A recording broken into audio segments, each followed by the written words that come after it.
Bayangkan seseorang yang kulitnya terbakar menjadi abu setiap detik, lalu seketika tumbuh kulit baru, terbakar lagi. Bukan sekali dua kali, tapi miliaran kali.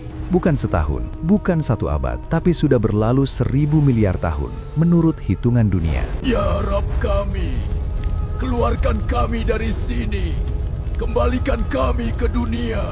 Di lubang terdalam neraka jahanam, di dalam sebuah peti besi berapi, terbaring seorang makhluk yang tersiksa. Wajahnya sudah cacat, matanya melotot keluar. Seluruh tubuhnya dipenuhi ulat-ulat api yang bergerak-gerak. Dia ingin berteriak, tapi dari tenggorokannya tidak keluar suara. Yang keluar hanya asap mendidih. Siapa makhluk ini? Ini bukan orang lain. Ini adalah iblis yang terkutuk, yang dulu berkata, "Aku lebih baik dari Adam. Kenapa aku harus sujud kepada boneka tanah yang hina?" Sekarang, setelah 1000 miliar tahun, bagaimana nasib kesombongannya? Sekarang dia sedang apa di kedalaman neraka? Waktu atau masa sangat berharga bagi kita di dunia. Tapi di akhirat, terutama di neraka jahanam, waktu adalah sebuah kutukan. Allah Subhanahu wa Ta'ala memberikan kehidupan kepada iblis sampai hari kiamat. Dia menghabiskan hidupnya dengan dosa dan tipu daya. Tapi setelah hari penghakiman berakhir, ketika keabadian dimulai, saat itulah dimulai penghinaan yang sesungguhnya. Hari ini, dari lembaran sejarah dan isyarat hadis, kami akan menggambarkan sebuah pemandangan yang akan membuat darah kalian membeku. Dalam video hari ini, kita akan melihat, setelah 1000 miliar tahun terbakar dalam api, bagaimana bentuk tubuh setan sekarang, apa yang diberikan kepadanya untuk dimakan, dan setelah sekian lama, bagaimana dia memperlakukan para pengikutnya. Menjauh dariku. Kenapa Allah membandingkannya dengan anjing, dan apa pidato terakhirnya? Di antara semua tingkatan neraka, tingkat yang paling mengerikan adalah Hawiyah atau jurang tak berdasar. Tempat yang begitu panas, sampai api dunia akan terasa seperti es di hadapannya. Para mufasir mengatakan, hukuman iblis adalah yang paling berat, karena dia adalah akar dari semua dosa. Selama 1000 miliar tahun, dia mengalami hukuman khusus. Dalam beberapa riwayat, disebutkan bahwa di dasar neraka, ada sebuah peti besar atau peti mati yang terbuat dari ati. Iblis dimasukkan ke dalam peti itu dan dikunci. Tahu kenapa? Karena di dunia, dia sombong dengan pasukan setannya. Sekarang dia sendirian. Selama ribuan tahun, dia hanya melihat kegelapan. Suara nafasnya bergema dan kembali, membuat dia semakin gila. Peti itu lebih berat dari lubang hitam manapun di alam semesta. Seolah-olah miliaran gunung ditekan di dadanya. Dia ingin bernafas tapi tidak ada udara. Yang ada hanya asap api beracun. Di dalam peti itu, dia tidak diberi ruang untuk bergerak. Dia ingin berbalik ke kanan, tapi dinding kanannya adalah api. Dia ingin berbalik ke kiri, dinding kirinya penuh duri. Kadang-kadang dia bergumam, "Air, setetes air." Tapi bukannya air. Dari langit-langit peti itu menetes tembaga cair, yang masuk dari ubun-ubunnya dan keluar dari telapak kakinya. Dengan panasnya tembaga cair itu, otaknya mendidih seperti air di panci di atas kompor. Karena siksaan yang luar biasa, dia ingin pingsan, tapi tidak ada kesempatan untuk pingsan. Selama 1000 miliar tahun, hukuman yang sama, tidak ada jeda, tidak tidur. Penghuni neraka lainnya setidaknya bisa saling melihat, tapi iblis ditempatkan dalam kesendirian total. Kesendirian ini sudah cukup untuk menghancurkan kesombongannya. Tidak ada skala atau termometer di alam semesta yang bisa mengukur kedalaman siksaan iblis. Tapi untuk sedikit memahami kengerian ini, kita harus melihat hukuman yang paling ringan di neraka. Dalam hadis sahih disebutkan, orang yang hukumannya paling ringan di neraka hanya akan diberi 2 sandal yang terbuat dari api. Hanya 2 sandal. Tapi panas sandal itu bukan panas api biasa. Segera setelah sandal itu dikenakan, dari telapak kakinya, panas seperti sengatan listrik yang luar biasa akan langsung menyerang otaknya.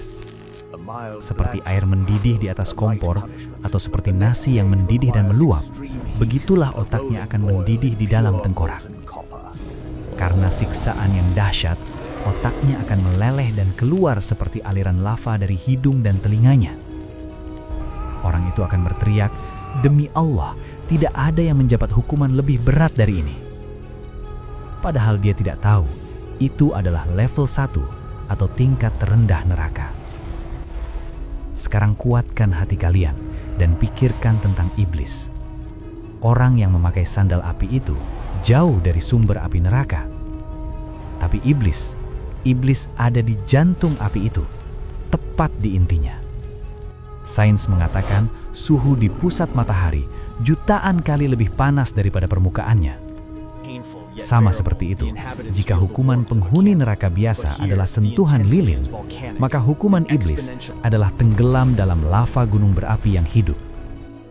Dari awal sampai akhir dunia, semua dosa yang terjadi, semua pembunuhan, semua pemerkosaan, semua syirik, semuanya menghasilkan komisi atau bagian yang tertumpuk di pundak iblis. Karena itu, warna apinya bukan merah, apinya hitam pekat. Jika orang dengan hukuman terendah itu merasakan setetes saja hukuman iblis, dia akan langsung menjadi abu. Iblis setiap nanodetik menanggung pembakaran yang tidak mungkin diciptakan, bahkan jika semua bom atom di dunia meledak bersamaan. Jika tangisannya terdengar sekali saja oleh manusia di dunia, semua jantung manusia di bumi akan berhenti selamanya karena takut dan ngeri. Dalam hadis disebutkan, tubuh orang kafir di neraka akan diperbesar agar mereka bisa merasakan api lebih banyak. Tubuh iblis sebesar gunung. Setelah terbakar selama 100.000 miliar tahun, wajahnya sekarang tidak bisa dikenali lagi. Dulu dia adalah guru para malaikat, penampilannya cerah. Sekarang dia hitam seperti arang yang buruk rupa. Dari tubuhnya keluar bau busuk yang jika sampai ke dunia, semua makhluk di bumi akan mati karena bau itu. Bulu matanya sudah terbakar sejak lama. Sekarang dari rongga matanya, lava api mengalir yang melelehkan daging pipinya. Dia ingin menutupi wajahnya dengan tangan, tapi tangannya kaku, seperti arang. Dia lapar. Setelah miliaran tahun tidak makan, perutnya terbakar. Dia berteriak karena kelaparan.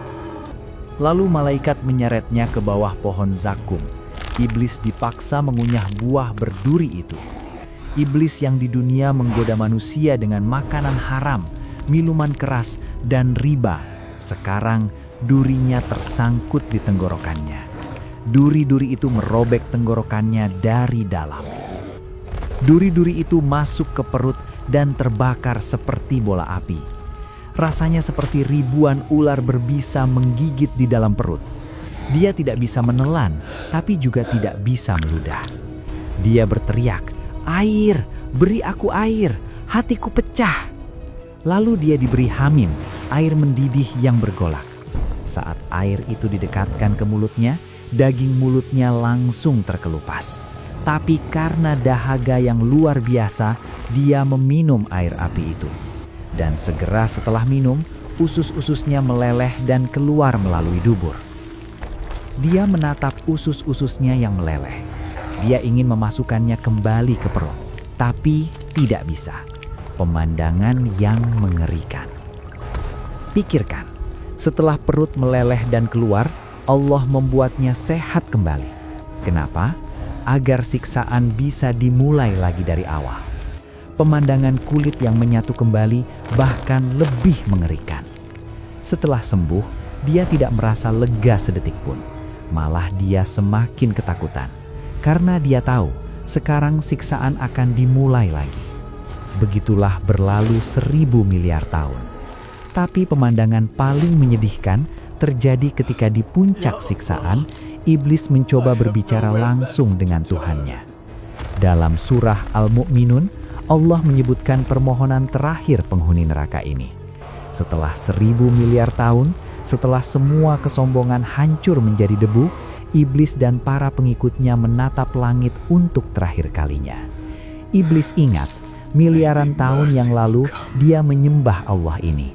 Dia berpikir, mungkin Allah yang Maha Penyayang akan meliriknya sekali. Dengan suara seraknya yang cacat, dia berteriak dengan tangisan yang memilukan. Rabbana akhrijna minha. Ya Allah, dengarkan aku. Aku tahu aku berdosa, tapi di mana rahmat-Mu? Bebaskan aku. Ya Rabb kami, keluarkan kami dari sini. Kembalikan kami ke dunia. Kami tidak akan berbuat dosa lagi. Kami akan berbuat baik. Jika kami berbuat dosa lagi, maka kamilah yang zalim." Seluruh neraka menjadi sunyi. Semua menunggu jawaban. Iblis berpikir ibadahnya yang lama mungkin akan berguna hari ini. Tapi tidak. Pemilik alam semesta, Allah yang Maha Agung, lalu memberikan hardikan yang lebih menyakitkan dari api neraka. Allah berfirman dengan suara keras seperti guntur, "Ikhsa'u fiha wala tukallimun." Diam, seperti anjing yang hina tergeletak, begitulah kalian tergeletak di neraka, dan jangan pernah lagi berbicara denganku. La tukallimun, jangan berbicara denganku lagi. Satu kalimat ini menghancurkan hati iblis. Dia mengerti hubungan antara dia dan Allah telah berakhir selamanya. Pintu rahmat Allah telah ditutup permanen. Rasa sakit penolakan ini jutaan kali lebih menyakitkan daripada api. Sejak saat itu, iblis tidak akan pernah berani menatap langit lagi. Dia hanya akan merintih seperti binatang. Kadang-kadang Allah mengeluarkannya dari peti dan membawanya ke hadapan penghuni neraka biasa. Ini bagian lain dari hukumannya, penghinaan. Ketika penghuni neraka, Fir'aun, Namrud, Abu Lahab dan manusia berdosa di dunia melihat iblis, mereka menjadi seperti orang gila. "Ini semua karena kamu, iblis!" Tiba-tiba, seseorang dari kerumunan berteriak, "Itu dia, setan yang karena tipuannya aku ada di sini hari ini. Tangkap dia, robek dia." Orang-orang yang di dunia menganggapnya sebagai bos atau pemimpin, hari ini mereka merobeknya seperti anjing. Setelah 1000 miliar tahun, dia tidak punya teman, tidak punya sahabat. Dia benar-benar sendirian.